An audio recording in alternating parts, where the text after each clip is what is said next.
Amin. Ya saudara, di luar dingin saudara, anginnya begitu kencang saudara, sampai kanopi di dapur saya itu terbang gitu saudara ya.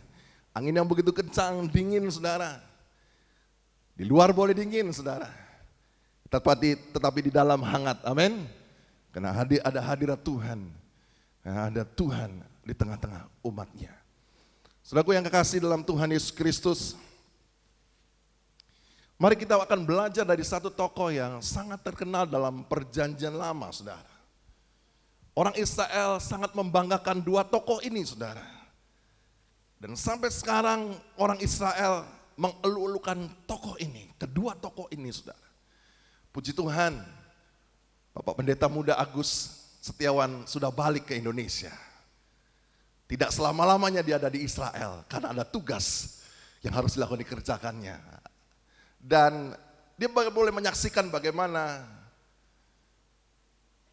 lawatan Tuhan, bagaimana dia berada di sana saudara. Dan dia boleh melihat menyaksikan bagaimana orang Israel sangat mengululukan dua tokoh ini dalam perjanjian lama. Tokoh yang pertama adalah Nabi Musa, seorang nabi besar yang dahsyat, yang luar biasa. Tidak ada nabi-nabi lain yang sedahsyat Musa saudaraku. Luar biasa, powerful, luar biasa saudara. Dan hanya kepada Musa lah Tuhan bertemu muka dengan muka, dalam cahaya kemuliaan yang luar biasa. Sesampainya turun dari gunung Sinai, sampai wajah Musa bersinar sedemikian rupa, karena ada hadirat Tuhan ketika Tuhan bertemu muka dengan muka. Tokoh yang kedua yang terkenal adalah Raja Daud saudara. Seorang raja yang luar biasa yang diurapi oleh Tuhan. Dan kita bisa belajar dari tokoh ini. Sebagian besar kita sudah tahu kisah dari Daud ini saudara. Daud memberikan teladan bagi kita, dan Alkitab mencatat dengan jelas bagaimana kisah Raja Daud ini saudara. Dari seorang penggembala domba, anak ke-8 dari Isai, anak bungsu saudara. Seorang yang tidak diperhatikan, seorang yang tidak dipandang oleh kakak-kakaknya. Kenapa? Karena Daud hanya pengembala kambing domba. Dan Alkitab mencatat dengan jelas, Daud hanya mengembalakan beberapa ekor kambing domba. Tetapi kita bisa belajar dari karakter seorang yang bernama Daud ini. Ada banyak pelajaran ketika saya merenungkan tokoh Daud ini. Dan saya akan bagikan kepada saudara tentang bagaimana sikap hidup Daud ini. Daud seorang musisi yang berbakat. Dan Daud diurapi Tuhan ketika dia bermain musik. Sampai iblis pun lari dari Saul ketika Daud mengambil kecapinya menyembah Tuhan. Allah berkenan kepada Daud. Kenapa? Karena Daud memiliki hati yang mudah dibentuk saudara. Ada masalah-masalah yang diakibatkan karena kesalahan dari Daud sendiri. Dan dia harus pikul dan dia harus hadapi. Namun juga ada masalah-masalah yang bukan karena kesalahannya. Dan dia pun harus menghadapinya. Nama Daud artinya sahabat Tuhan. Nama Daud artinya sahabat Tuhan. Mari kita membuka saudara dalam 1 Samuel pasal yang ke-30 ayat pertama sampai dengan ayat yang ke-6.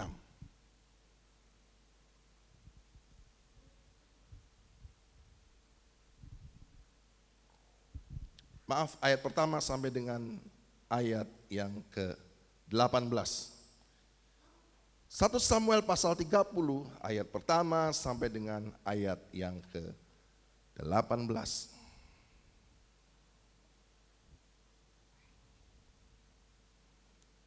Kalau yang sudah ketemu semua katakan amin. Siklag terbakar Pembalasan Daud kepada orang Amalek. Ketika Daud serta orang-orangnya sampai ke Ziklag pada hari yang ketiga, orang Amalek telah menyerbu tanah Negeb dan Ziklag. Ziklag telah dikalahkan oleh mereka dan dibakar habis. Perempuan-perempuan dan semua orang yang ada di sana, tua dan muda, telah ditawan mereka. Dengan tidak membunuh seorang pun mereka menggiring sekaliannya, kemudian meneruskan perjalanannya. Ketika Daud dan orang-orangnya sampai ke kota itu, tampaklah kota itu terbakar habis, dan istri mereka serta anak mereka yang laki-laki dan perempuan telah ditawan. Lalu menangislah Daud. Dan rakyat yang bersama-sama dengan dia itu dengan apa, saudara? Dengan nyaring, sampai mereka tidak kuat lagi menangis. Lalu menangislah Daud dan rakyat yang bersama-sama dengan dia itu dengan nyaring, sampai mereka tidak kuat lagi menangis. Juga kedua istri Daud ditawan, yakni Ahinoam perempuan Lisir dan Abigail bekas istri Nabal orang Karmel itu. Dan Daud sangat terjepit. Garis bawahi, saudara. Dan Daud sangat terjepit karena rakyat mengatakan hendak melempari dia dengan batu. Seluruh rakyat itu telah pedih hati, masing-masing karena anak laki-laki dan perempuan. Tetapi Daud menguatkan kepercayaannya kepada Tuhan. Lalu Daud memberi perintah kepada Imam Abiatar bin Ahimelek, bawalah efod itu kepadaku. Maka Abiatar membawa efod itu kepada Daud. Kemudian bertanya lalu kepada Tuhan, katanya, haruslah aku mengejar gerombolan itu? Akankah dapat mereka kususul? Dan Tuhan berfirman kepadanya, kejarlah mereka, sebab sesungguhnya engkau dapat menyusul mereka dan melepaskan para tawanan. Sampai di sini dulu, saudara. Saya tertarik dengan kisah ini, saudara. Ternyata Daud, dia bisa juga menangis, saudaraku. Ya, dia manusia, saudara. Tetapi kita perhatikan di sini, saudara. Daud menangis dengan nyaring sampai mereka tidak kuat lagi menangis. Jadi saudara, betapa berat penderitaan yang dialami Daud, saudara. Dia menangis sampai tidak kuat lagi menangis. Saudara, kenapa Daud bisa berada di Ziklag? Begini ceritanya, latar belakangnya, saudara. Saudara, waktu itu Daud dikejar-kejar sama mertuanya, Saul, saudara. Dia bersembunyi, dia pindah dari tempat A ke tempat B, dari tempat B ke tempat C. Bahkan Daud pernah punya satu kesempatan untuk membunuh Saul, ketika Saul lagi beol, saudara. Ada kesempatan sebenarnya Daud untuk membunuh Saul, tapi Daud tidak melakukannya itu, saudaraku. Dan akhirnya Daud berpikir, aduh, Saul pun dia diurapi oleh Tuhan. Daud taat, saudaraku. Ya, Daud tidak berani membunuh Saul walaupun punya kesempatan, saudaraku. Daud lebih memilih menghindar, saudara. Dan akhirnya Daud berpikir, kalau begitu saya akan datang kepada orang Filistin. Orang Filistin itu notabene-nya musuh daripada orang Israel.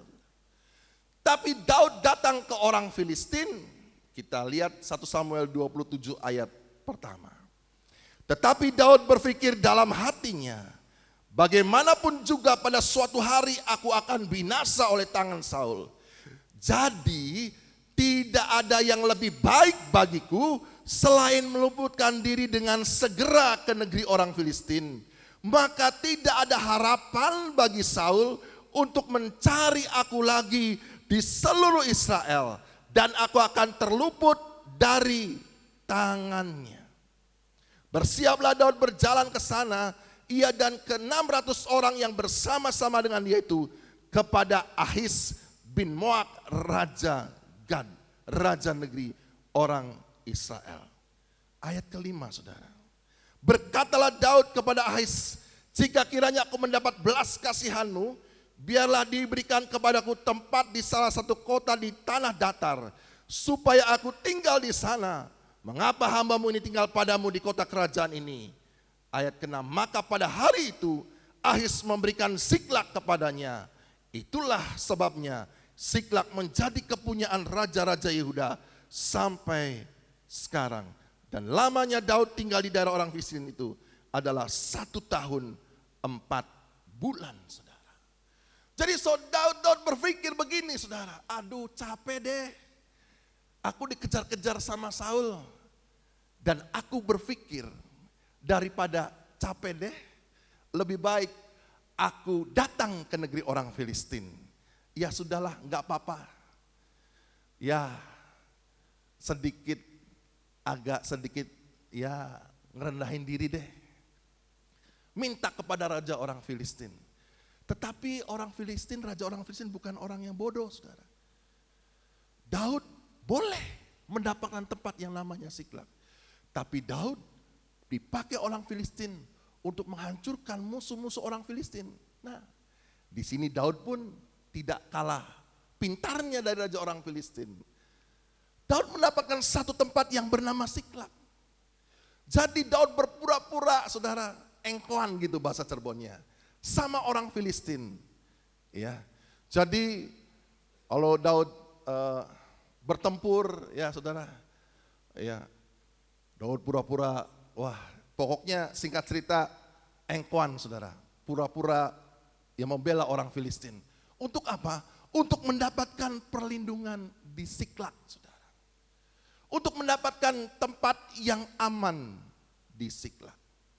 Nah, satu pelajaran yang penting buat kita hari ini.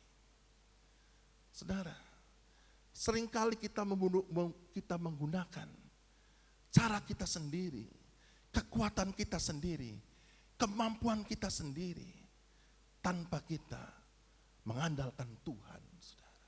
Saudara, Daud memang aman, tinggal 1 tahun 4 bulan. Tapi ada Tuhan yang melihat, saudaraku. Saudara, dan apa yang terjadi, saudara? Orang-orang Amalek menghancurkan tempat di mana Daud tinggal bersama dengan orang-orangnya. Pada waktu Daud sedang pergi dengan pasukannya, orang-orang Israel yang menjadi pengikut Daud, Siklak hanya ditinggali oleh kaum wanita dan anak-anak. Begitu orang Amalek datang, dihancurkannya Siklak yang menjadi tempat kediaman sementara dari Daud. Dan kemudian setiap wanita dan anak-anak dibawanya keluar menjadi tawanan orang-orang Amalek. Pada waktu Daud datang, semua sudah hangus, terbakar. Tidak selamanya orang di sekitar kita akan menguatkan dan meneguhkan hati kita. Ya apa ya, saudaraku? Terutama di saat kita menghadapi masalah, di saat kita menghadapi persoalan, di saat-saat tertentu tidak seorang pun yang mengerti akan keberadaan kita. Dalam keadaan seperti ini, saya kasih tahu kepada saudara jemaat Tuhan yang kekasih, hendaknya tidak cepat-cepat putus asa, tetapi kita harus punya sikap yang benar ketika kita menghadapi masalah dan persoalan yang datang kepada kita, saudara.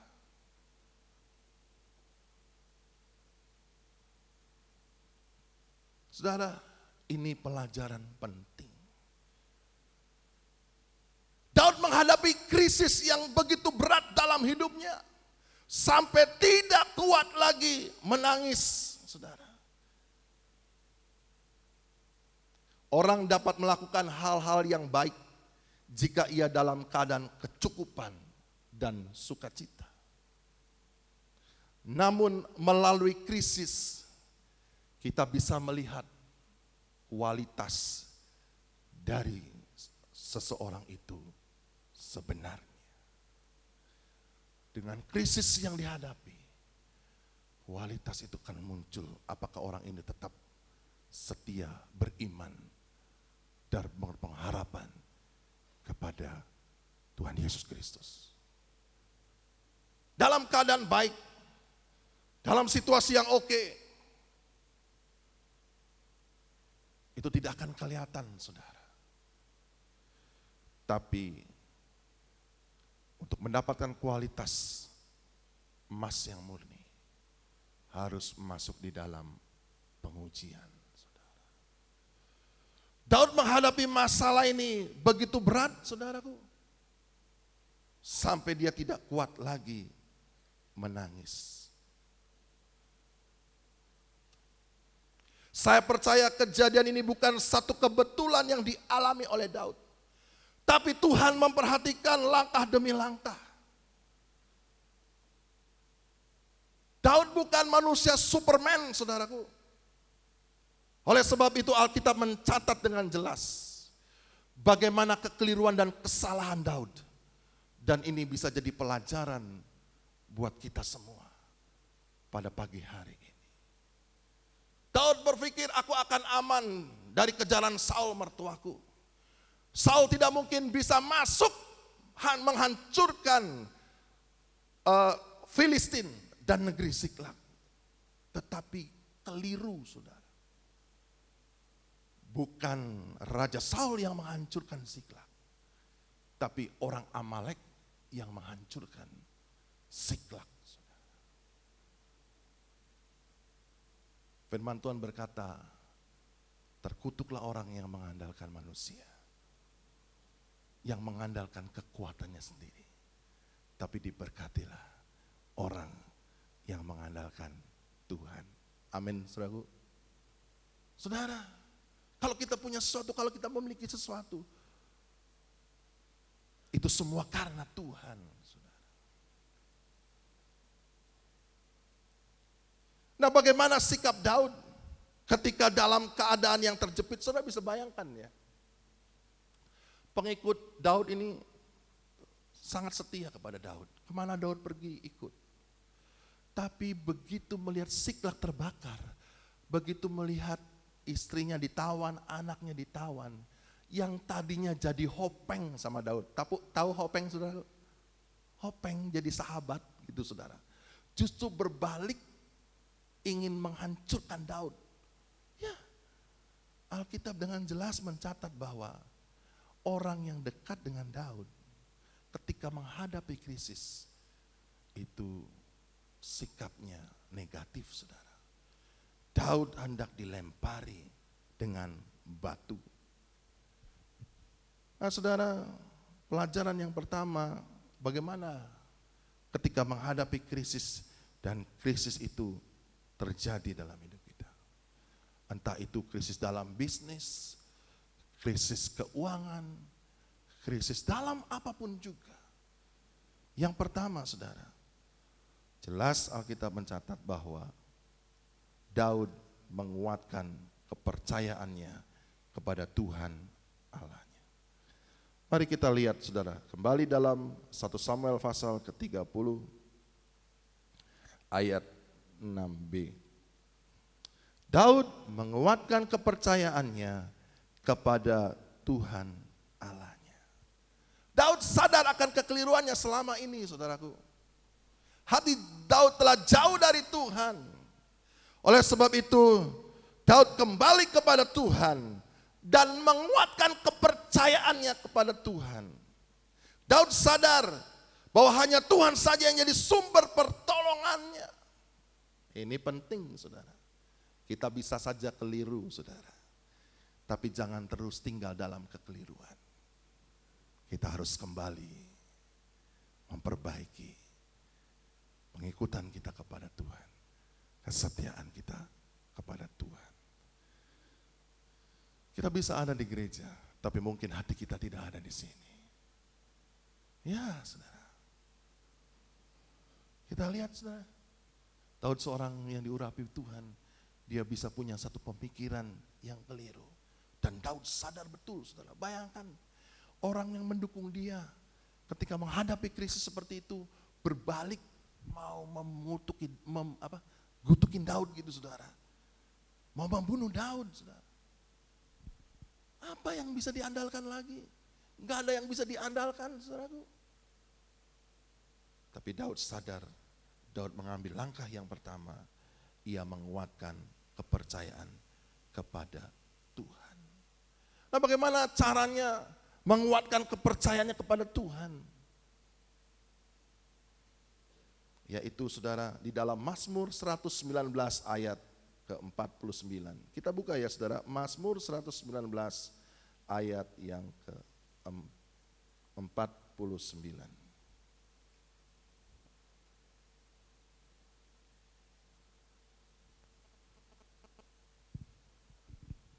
Ingatlah firman yang kau katakan kepada hamba-Mu, oleh karena Engkau telah membuat aku berharap.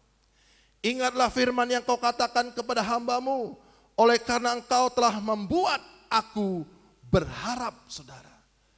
Jadi cara menguatkan hati kita, menguatkan kepercayaan kita kepada Tuhan adalah, yaitu dengan mengingat akan firman Tuhan. Ya saudara, tidak masalah soal saudara jadi anggota gereja, apakah itu udah 20 tahun, 30 tahun jadi anggota gereja, ataupun baru seminggu jadi anggota gereja. Yesus berkata bahwa manusia hidup bukan dari roti saja, tapi dari setiap firman yang keluar dari mulut Allah. Saudara, ini penting saudaraku. Tidak ada lagi pertolongan kepada siapa Daud berharap, kecuali dia menguatkan kepercayaannya kepada Tuhan. Mungkin saudara sedang mengalami krisis, dan sepertinya tidak ada pertolongan saudara. Dan sepertinya jalan tertutup. Tapi ada satu jalan, yaitu di dalam Tuhan Yesus Kristus. Membaca dan merenungkan firman Tuhan. Ketika kita membaca dan merenungkan firman Tuhan, ketika kita mendengar firman Tuhan, maka iman kita jadi bangkit, maka timbul iman kita, saudaraku. Ini penting. Saudara pikir yang namanya hamba Tuhan tidak punya masalah dan persoalan? Punya, saudara. Saya punya masalah, punya persoalan. Tetapi saya tahu satu hal, saya harus menguatkan kepercayaan saya kepada Tuhan. Dia sanggup menolong saya. Yesus pun sanggup menolong saudara dalam keadaan apapun juga. Amin. Hal yang kedua saudara, bagaimana caranya menguatkan kepercayaan kepada Tuhan? Mari kita lihat Mazmur 103 ayat yang kedua.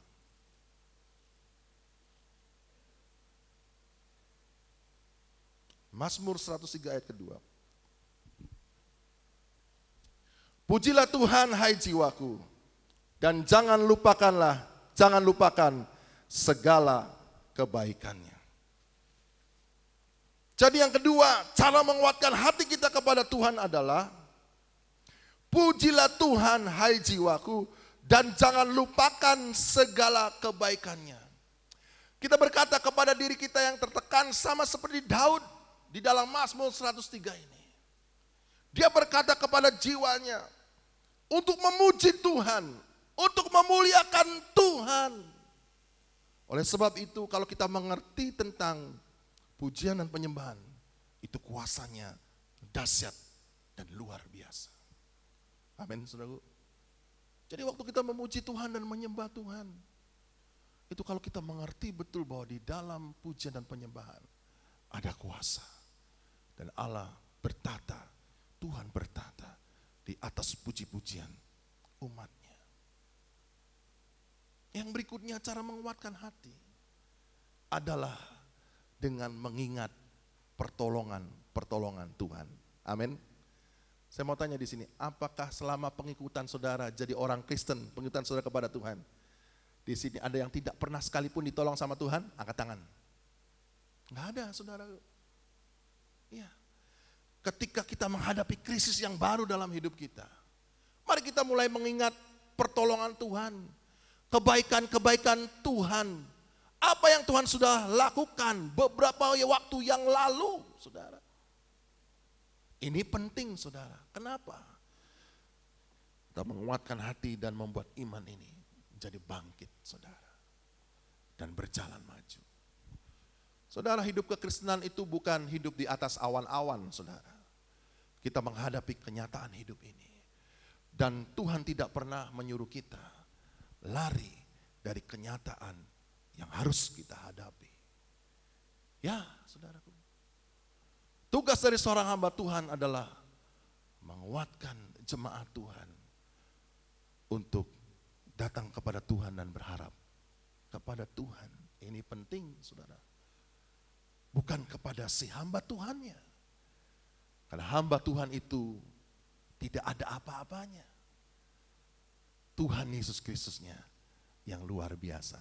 Amin, saudaraku. Manusia bisa mengecewakan, hamba Tuhan bisa mengecewakan. Satu kali saudara dalam keadaan krisis, minta tolong sama hamba Tuhan, mungkin hamba Tuhannya lagi ada keperluan atau ada apapun juga. Kecewa, gak bisa datang, saudara. Tapi kita bisa datang kepada Tuhan Yesus Kristus langsung. Amin, saudaraku. Ya, kita bisa datang kepada Tuhan secara langsung. Karena pengorbanannya di atas kayu salib. Kita bisa datang kepada Bapa di surga dan meminta hikmat pertolongannya. Jadi mengingat kebaikan-kebaikan Tuhan, apa yang Tuhan sudah lakukan pada waktu-waktu yang lalu. Dan yang berikutnya, cara menguatkan kepercayaan kita, menguatkan hati kepada Tuhan adalah melalui masalah supaya kita sadar dan berpegang kepada firman-Nya. Amin, saudaraku. Melalui masalah, melalui krisis, supaya kita tuh sadar, kita tuh harus berpegang kepada firman-Nya. Mazmur 119 ayat ke-67.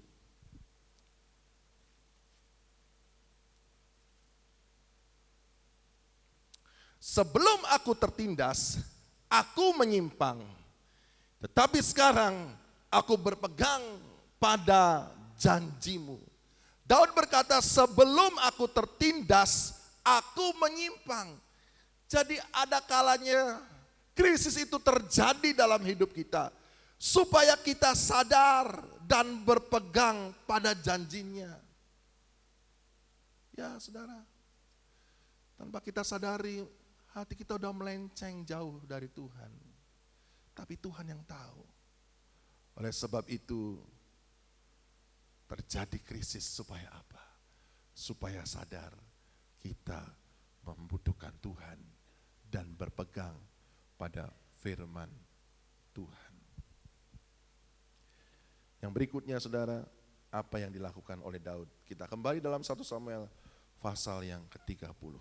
Selain menguatkan kepercayaannya kepada Tuhan, apa yang dilakukan oleh Daud? Di ayat yang ke-7, lalu Daud memberi perintah kepada Imam Abiatar bin Ahimelek, bawalah efod itu kepadaku. Maka Abiatar membawa efod itu kepada Daud. Kemudian bertanyalah Daud kepada Tuhan, katanya, haruskah aku mengejar gelombolan itu? Akan dapatkah mereka kususul? Dan ia berfirman kepadanya, kejarlah, sebab sesungguhnya engkau dapat menyusul mereka dan melepaskan para tawanan. Yang kedua, saudara, Daud mendekat kepada Tuhan dan Daud punya relationship, hubungan yang kuat dengan Tuhan. Saudara, apa itu efod? Efod itu adalah jubah yang dipakai oleh imam, saudara, di dalam perjanjian lama, di mana jubah itu ada 12 batu permata. Sayang, saudara, saya belum punya kesempatan untuk ditayangkan, saudara. Tetapi, saudara, di dalam perjanjian lama itu, kalau Tuhan berfirman, itu melalui efodnya imam. Jadi bersinar, muter gitu, saudara, lalu kemudian tik, berhenti gitu, saudara ya. Nah kemudian kalau Tuhan berkata oke, maka batu itu akan menyala, saudara. Dan ini tandanya Tuhan berfirman dan mengejar musuhnya. Nah pertanyaannya, kenapa kok Daud meminta Imam Abiatar ini untuk memberikan baju efod dipakai sama Daud, saudaraku? Sedangkan Daud bukan imam, Daud seorang raja. Nah ini penting rahasianya. Ketika saya share sama Agus Setiawan, karena Agus Setiawan ini dia bidang pendidikan saudara. Dan dia beritahu bahwa salah satunya, kenapa Imam Abiatar memberikan effort itu kepada Daud. Jubah imam itu kepada Daud untuk dipakai. Karena Daud punya hubungan yang baik, hubungan intim dengan imam saudara. Imam dalam perjanjian lama itu mewakili Tuhan untuk Tuhan berbicara kepada umatnya, imam besar, imam saudara. Ya. Imam juga dipakai oleh Tuhan untuk mewakili jemaat kepada Tuhan, saudara. Saudara, kita perhatikan baik-baik di sini, saudara. Jadi Daud punya relationship, punya hubungan yang baik dengan Imam Abiatar ini, saudara. Dan memberikan effort baju imam ini kepada Daud. Saudara, mari kita harus memperbaiki hubungan kita dengan Tuhan yang rusak, saudara. Mungkin saudara, kita tidak punya waktu lagi untuk kita berdoa kepada Tuhan. Kita tidak punya waktu lagi untuk kita bersatu teduh secara pribadi dengan Tuhan, saudara. Mungkin doa kita kepada Tuhan hanya doa yang instan, saudara. Doa orang makan, saudara. Bapak terima kasih, berkati makanan ini, amin, haleluya. Bapak dalam surga terima kasih Tuhan. Nah, sekarang saya mau pergi, berkati segala sesuatunya, amin, haleluya. Saya pernah ngalamin seperti ini. Saya ditegur sama anak saya, Grace, saudara. Ya. Karena kesibukan dalam pelayanan, saudara. Saya tidak punya waktu, kesempatan untuk relationship dengan Tuhan. Sehingga doanya, doa yang sekedar asal bicara kepada Tuhan. Saudara, kalau saja orang tua dibegitukan sama anaknya, kira-kira marah enggak? Marah. Ada waktu-waktunya anak ini berrelationship, saudara. Orang tua ingin relationship dengan anaknya, tapi anaknya selalu tidak punya waktu untuk orang tuanya. Daud menyadari betul, saudara, akan perkara ini. Daud mempunyai hubungan yang erat dengan Tuhan. Dan yang terakhir, saudaraku, orang yang punya hubungan yang erat dengan Tuhan, orang yang suka berdoa, dia punya semangat untuk menyelesaikan masalahnya bersama-sama dengan Tuhan. Dia mendapatkan kekuatan yang baru, saudaraku. Ketika punya hubungan yang erat dengan Tuhan, berseru berdoa kepada Tuhan. Mari kita lihat, saudara. Di ayat yang ke-9. Lalu pergilah Daud beserta ke-600 orang yang bersama-sama dengan dia. Dan sampai mereka ke sungai Besor. Sementara orang-orang yang mau tinggal di belakang berhenti di sana. Maka Daud melanjutkan pengejaran itu beserta 400 orang. 200 orang yang terlalu lelah untuk menyeberangi sungai Besor itu berhenti di sana. Sudah lihat. Orang yang punya hubungan yang erat dengan Tuhan, dekat dengan Tuhan, itu punya semangat yang luar biasa untuk menyelesaikan masalahnya. Dia tidak mundur, saudara. Tetap maju menghadapi tantangan di depan. Tetap maju menghadapi krisis apapun juga, saudara. Semangat itu merupakan dasar untuk membangun suatu kekuatan dalam diri kita. Dan oleh kekuatan itu membuat kita siap untuk mengatasi masalah. Jadi saudara, di balik semangat hidup ada kekuatan iman yang dahsyat. Saudara, sesuatu hal yang luar biasa, pelajaran dari Daud ini. Kenapa yang terjadi? Ketika hanya 200 orang saja, Daud mengejar orang-orang Amalek itu. Di tengah jalan, Daud bertemu seorang bujang, seorang pembantu dari orang Amalek yang ikut menyerbu, saudara. Dan orang ini ditinggalkan oleh orang Amalek karena sakit. Dan ketika Daud bertemu dengan bujang ini, Daud memberinya minum di ayat yang ke-12, memberinya kue, saudaraku. Dan Daud mengasihi orang ini. Dan dari orang ini ditunjukkanlah bahwa musuh orang Amalek sekarang berada di satu tempat, saudara.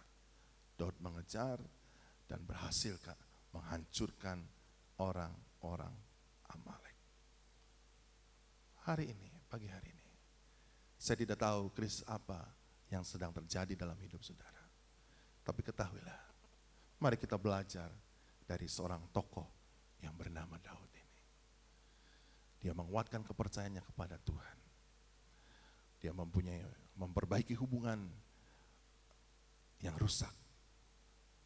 Memperbaiki hubungan yang erat dengan Tuhan. Dan dia punya semangat untuk menghadapi krisis masalah. Bersama dengan Tuhan, pasti menang dan tidak ada perkara yang mustahil.